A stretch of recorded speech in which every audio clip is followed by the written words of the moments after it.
for them. And so what they did was build up these chinampas in the lake bed. Basically, Chinampa is an artificial island built in the lake. They look like narrow football fields, about 300 feet long by about 30 feet wide. A chinampa was built by weaving a web of sticks floating in the water and piling reeds on top of them.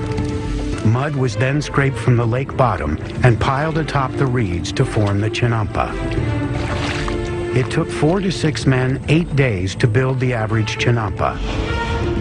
They were connected to the city by massive navigational canals that would take thousands of men months to build.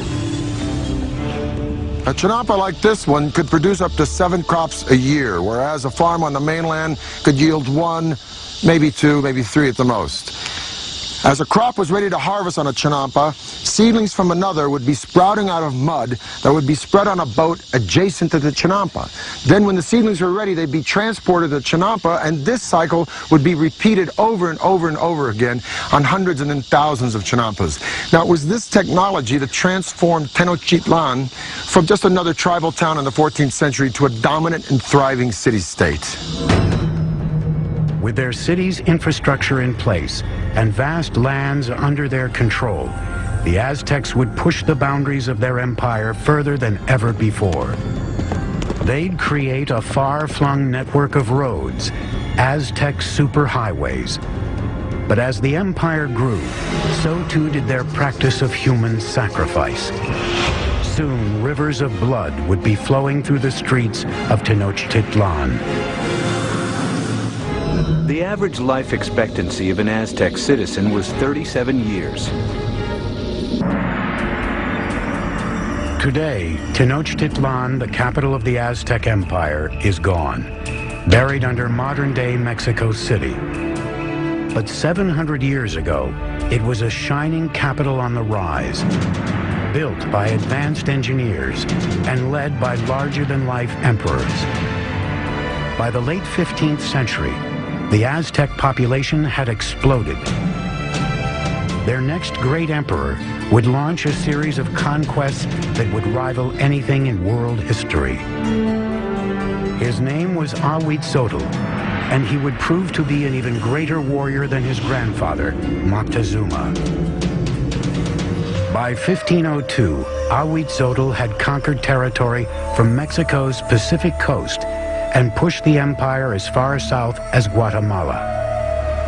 His reign was kind of like a golden age. He was a king that opened up transport routes to the coastal areas and to lowland areas where the Aztecs got their greatest luxuries, these shimmering tropical feathers, the gold, the precious stones that the nobles and rulers wore as symbols of their station in life.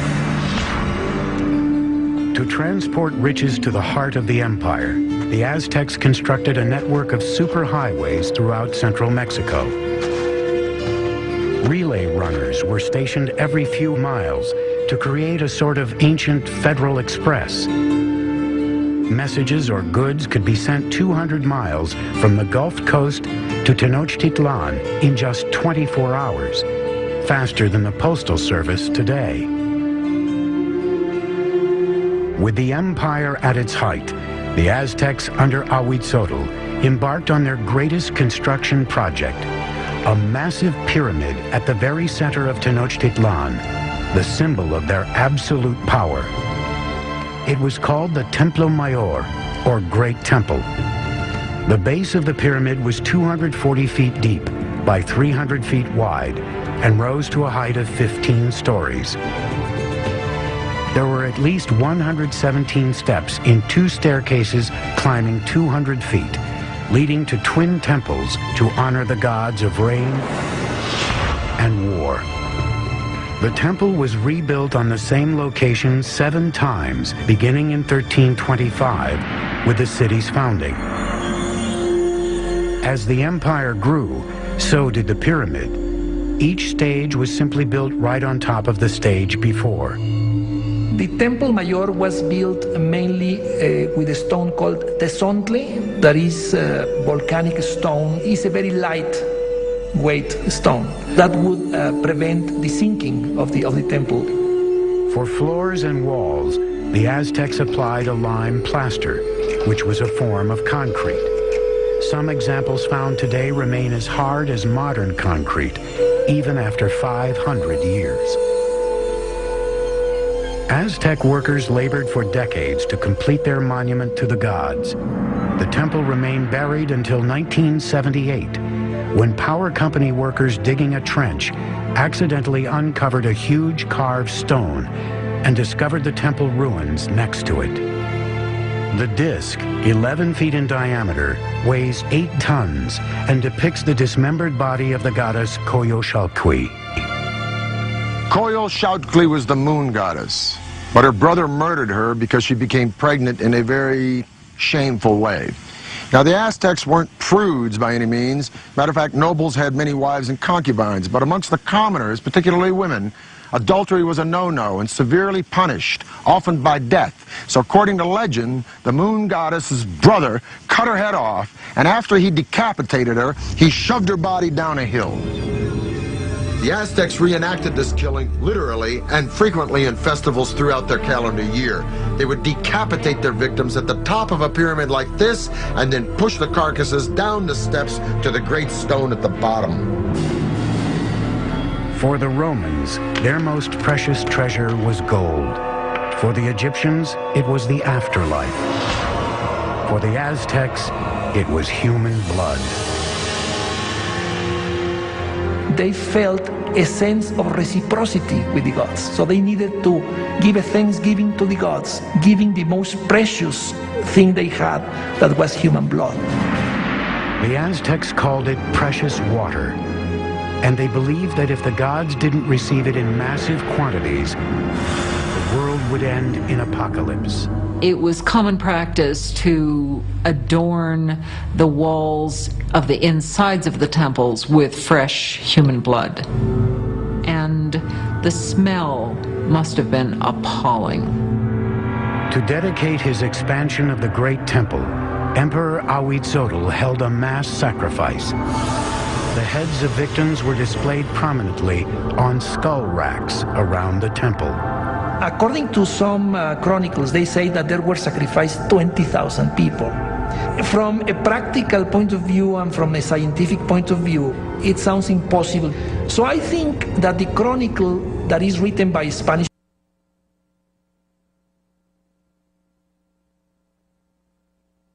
sources is basically telling us that to their eyes they were many. As Ahuitzotl's reign continued, the bloodletting skyrocketed. Life in Tenochtitlan soon became an orgy of death. Friends and enemies alike would be brought in to witness the sacrifices. It's always ritual. Sacrifice is always a ritual event, but it was also a political statement, and it was a form of intimidation.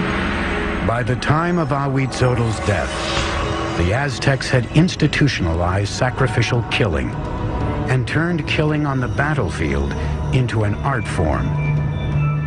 They were the America's fiercest fighters, an elite cadre of whom would have a spectacular new mountainside temple dedicated to them. But even they were not prepared for the war of the worlds that was about to descend upon them. Aztecs used obsidian to craft their blades, a volcanic stone so sharp it's utilized in modern-day eye surgery. 1502, Ahuitzotl, Emperor of the Aztecs, is dead. Moctezuma II, a 34-year-old former priest, comes to power. A world away in Spain, an 18-year-old notary named Hernan Cortez is preparing to cross the Atlantic to join in his country's conquest of the New World. This is the zenith of the Aztec Empire. It now covers at least 80,000 square miles, reaching out from Tenochtitlan to both coasts and as far south as Guatemala. Some 25 million people are subject to Aztec rule. 38 provinces containing innumerable city-states are paying them heavy tribute, making the emperor and nobles fabulously rich. the city spread out, glittering against